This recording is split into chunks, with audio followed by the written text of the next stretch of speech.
हाँ दूंगा ना। ऐसा ना उछल कूद नहीं करनी चाहिए, पहले सुनना चाहिए।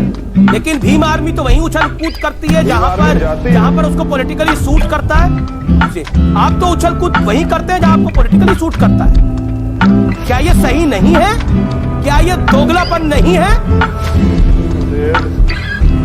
दोगलापन तो वो करते हैं जिनको तनख्वाह मिलती है सरकारी, या जो वो लोग करते हैं जो किसी के इशारे पे काम करते हैं।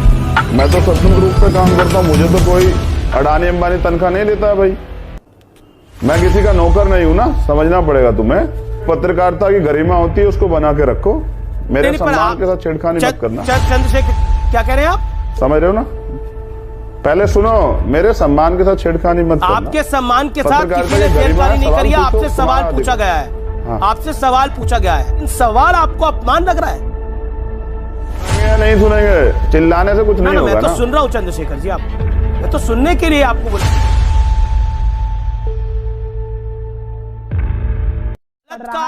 बलात्कार अभी सिद्ध नहीं हुआ है। बलात्कार किसी मेडिकल रिपोर्ट में नहीं आया है, जो ऐसी जानकारी रिपोर्ट्स के अंदर है। मेरे साथ चंद्रशेखर रावण भी है। चंद्रशेखर रावण, हमारे अंडर कवर रिपोर्टर्स ने एक स्टिंग ऑपरेशन किया है जिसमें आपका नाम बड़ा क्लियर कट तरीके से आ रहा है। चंद्रशेखर रावण, क्या कहना चाहते हैं आप कि आप पूरा गेम प्लान कर रहे थे, आपने साजिश रची, आप जातीय हिंसा फैलाना चाहते थे उस इलाके के अंदर और फिर समूचे उत्तर प्रदेश के अंदर?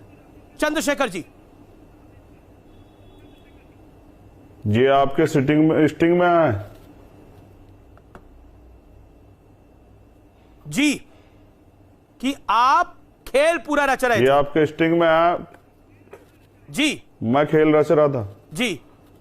किस चीज का? आप खेल रच रहे थे कि वहां पर भीड़ इकट्ठा हो जाए और फिर उस भीड़ के जरिए पूरा माहौल खराब करा जाए। अच्छा, हाथरस में? जी। मैं तो चाहता नहीं था कि बच्ची का शव हाथरस जाए।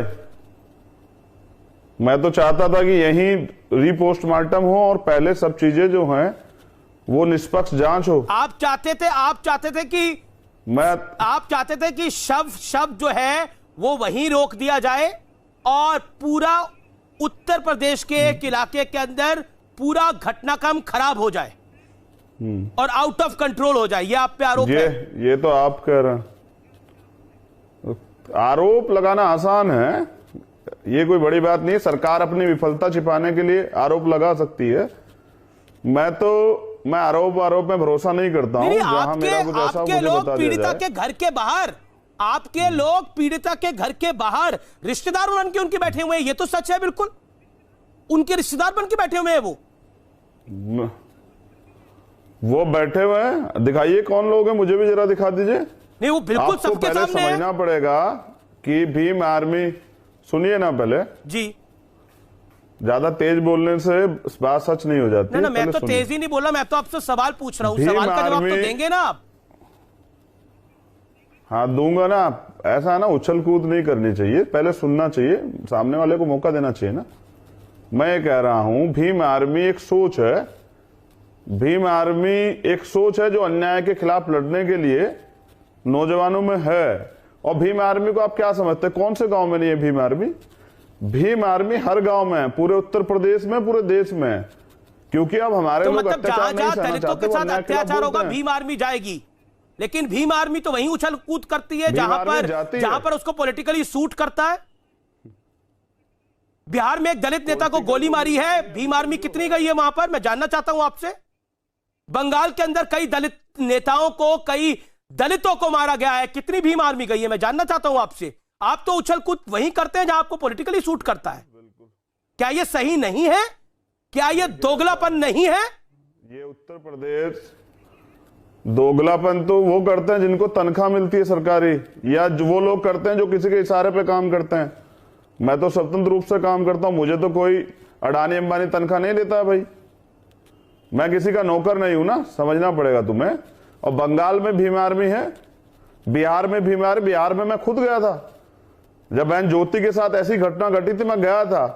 और 20 दिन के अंदर मैंने कहा था कि 20 दिन के अंदर फिर बड़ा आंदोलन होगा, गिरफ्तारी नहीं हुई। देखो, एक पत्रकारिता की गरिमा होती है, उसको बना के रखो। मेरे नहीं, पर सम्मान आप- के साथ छेड़खानी मत करना। चंद्रशेखर क्या कह रहे हैं आप? समझ रहे हो ना? पहले सुनो, मेरे सम्मान के साथ छेड़खानी मत करना। आपके सम्मान के साथ पत्रकारिता किसी ने की गरिमा छेड़खानी है, नहीं करी है, सवाल आपसे पूछो, सवाल तुम्हारा पूछा अधिकार। गया है। हाँ। आपसे सवाल पूछा गया है।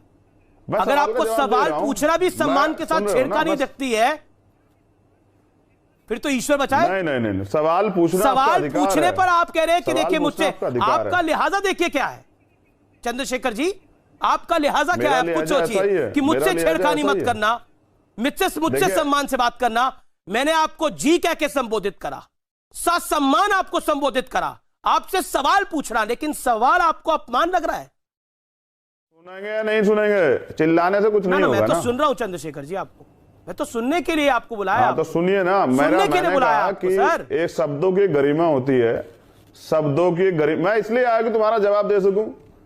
अगर मैं ना चाहता तो मुझे अपने इस पे चैनल पे बुला लेते क्या? बताना जरा। मैं इसलिए आया हूं कि तुम्हारे जवाब दे सकूं। तुम एक अच्छे पत्रकार हो, इसलिए आया हूं भाई, तुम्हारी सुनने आया हूं। इसका मतलब ये नहीं ना कि मैं बहनों का सम्मान करता हूं, मैं भाइयों का भी सम्मान करता हूं, लेकिन मैं अपने सम्मान से छेड़खानी नहीं करने देता ना किसी। अपने सवाल पूछो, जवाब लो, पर्सनल कमेंट मत करना। बस ये तुम्हें बता रहा हूं, और तुम्हें समझना चाहिए कि ये भीम आर्मी सब जगह है। तुम्हारे घर, तुम्हारे आसपास भी हो सकता है कि दलित समाज के लोग काम करते हैं, वो भी भीम आर्मी में है। चंद्रशेखर रावण जी, मेरा अगला सवाल आपसे ये अपना है। सवाल पूछो। मैं पर्सनल बिल्कुल मत दो, सवाल सवाल पूछ रहा पूछो। हूं, हाँ, मैं पूछो, बिल्कुल पूछो। सवाल पूछ रहा हूं, आप भी इत्मीनान से सवाल को सुनिए जरा। मेरा अगला सवाल आपसे यह है कि आप कहते हैं कि आप इंसाफ की लड़ाई लड़ते हैं। इंसाफ की लड़ाई क्या है आपकी नजर के अंदर? किसी बेगुनाह को फांसी पे लटका दिया जाए, वो इंसाफ की लड़ाई है? बिना जांच के सब कुछ हो जाए, वो इंसाफ की लड़ाई है? जातीय दंगे भड़क जाएं, जातीय दंगे भड़क जाएं देश के अंदर, क्या वो इंसाफ की लड़ाई है? मुझे बताइए।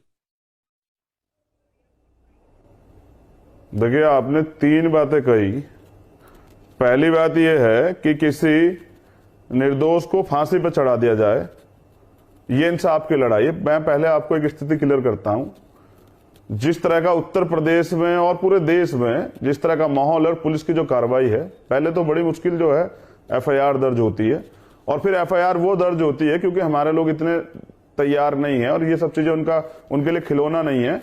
जो पुलिस लिखवाती है वही लिखते हैं। उनको तो ये भी नहीं पता कि इस एफआईआर पे आगे कोर्ट में टिकेगी नहीं टिकेगी, क्योंकि ये जातीय शोषण बड़े पैमाने पे होता है। 10 करोड़ दलित महिलाएं पूरे देश के अंदर, तो ये सब जगह है। कोई ऐसा प्रदेश, कोई ऐसी जगह नहीं, कोई जिला, कोई गांव ऐसा नहीं जहां नहीं होता है। ये एक सामंती सोच इसमें होता है। तो मैं किसी निर्दोष को फांसी पे मैं तो नहीं चढ़ा सकता हूं, ना ही मैं किसी को दोषी को बचा सकता हूं। बिल्कुल। हमने ये जो मांग की थी परिवार ने कि सुप्रीम कोर्ट के, सुनते रहो, पहले सुनते रहो, सुप्रीम कोर्ट के रिटायर्ड जज के संज्ञान में पूरा मामला चले। परिवार भी सहमत है। हाँ, परिवार भी सहमत है। तो ये मेरी पहली बात का जवाब हुआ कि मैं नहीं चाहता कोई निर्दोष फांसी चढ़े, लेकिन हाँ, हमारे निर्दोष लोग तो हजारों जेल में।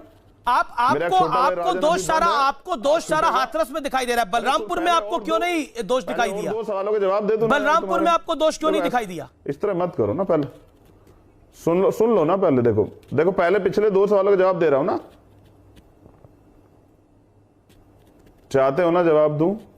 जी दीजिए। तुम्हें एंटरटेनमेंट करने के लिए नहीं बैठा हूं ना, पहले जवाब सुनो। दूसरी बात, मैं जातीय दंगे नहीं कराता। इस देश की जातीय मानसिकता है। जब अपराध, पहली बार आपने सुना होगा कि अपराधियों के, आरोपियों के पक्ष में, और वो भी ऐसे हीनियस क्राइम के आरोपियों के पक्ष में पंचायतें होती हैं और लोगों को धमकी दी जाती है। उनको ये भी नहीं पता, वो कहते हैं कि जब मेडिकल रिपोर्ट में, चंद्रशेखर जी, पर मेडिकल रिपोर्ट में रेप नहीं है। मेडिकल रिपोर्ट्स में रेप नहीं है। पढ़ी है तुमने? हाँ जी पढ़ी है। तुम्हारे पास दिखाओ जरा मेडिकल रिपोर्ट मुझे। पढ़ी है तुमने? दिखा। हाँ, मैंने पढ़ी हुई है मेडिकल रिपोर्ट। एडीजी लॉ कह रहे हैं, एडीजी लॉ प्रशांत कुमार कह रहे हैं कि रेप नहीं है। कोर्ट है क्या? एडीजे लॉ कोई कोर्ट है क्या यार? एडीजे लॉ तो वो कर रहा है जो सीएम कह रहे हैं। हम कानून नहीं मानेंगे, सरकार नहीं मानेंगे। मैं बताता हूं ना। अरे मान तो रहे हैं यार, झूठे मुकदमे भी झेल रहे हैं, मान तो रहे हैं सब कुछ। अब क्या कत्ल करवाओगे? नहीं, कत्ल तो लोकतंत्र का हो रहा है सर। लॉ जो है चंद्रशेखर जी, कत्ल तो लोकतंत्र का हो रहा है। लोकतंत्र का कत्ल तो वो सीएम कर रहा है।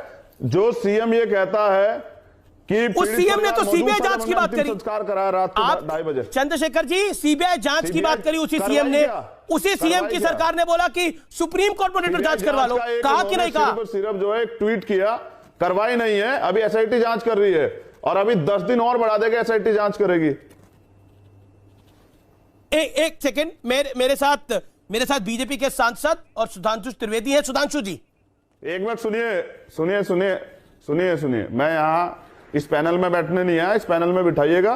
जिस दिन यहां अमित शाह बैठा हो, जिस दिन यहां बीजेपी का राष्ट्रीय अध्यक्ष बैठा हो, उस दिन बिठाइएगा पैनल में, समझ रहे हैं? देखिए, अब आप इस लेवल की बात कर रहे हैं, आप कह रहे हैं कि अमित शाह बैठा हो, आप अभी आप कह रहे थे कि देखिए आप सम्मान से बात करिए, आप किस तरह के लिहाजे से बात कर रहे हैं? आपने मेरे से तू तड़ाक करी, मैं तो आपसे इतनी आराम से बात कर रहा हूं चंद्रशेखर रावण जी। ही नहीं हूं मैं, तू तड़ाक नहीं करता हूं ना भाई। आपने करी अभी। मैं तो आपका सम्मान करता हूं अमीश देवगन जी। मैं तो आपको जी करके संबोधित कर रहा हूं। बैठा हो तो मुझे बिठाइएगा, समझ रहे हैं ना?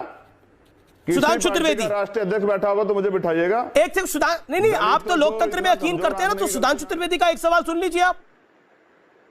आप तो लोकतंत्र में यकीन करते हैं, मैं आपको पूरे पैनल के साथ नहीं ले रहा, लेकिन सुधांशु त्रिवेदी का 20 सेकंड का सवाल तो सुन ही सकते हैं। इतना तो लोकतंत्र हमारा मजबूत है चंद्रशेखर रावण जी। जब आप इतने सारे सवाल उठा सकते हैं तो पॉइंट सुन भी तो सकते हैं।